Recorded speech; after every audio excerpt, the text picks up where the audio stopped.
In this video we're going to show how to move the rear light assembly from a Clio Mark III. Tools you'll need for the job: a T20 Torx, a flat screwdriver and a trim removal tool. Pop open the boot and you'll see 3 T20 Torx bolts there just down the inside. Undo those 3.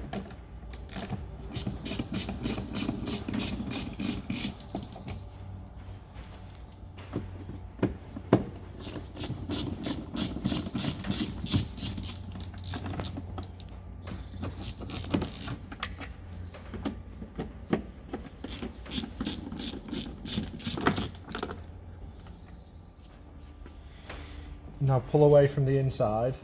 This black trim here on the inside will come away with the light. Just pull it away and that'll pop out. And there's 2 push fit clips here on the back. So if they're a bit stuck or a bit tight, just get your hand in the gap at the bottom, just make a little gap and just pop your trim tool in. And just pop that out. Once they're popped out, pull the light away and it's just the wiring being held in there. So if you use a flat screwdriver, just lift this little tab up at the back and that'll come out. That's the light removed.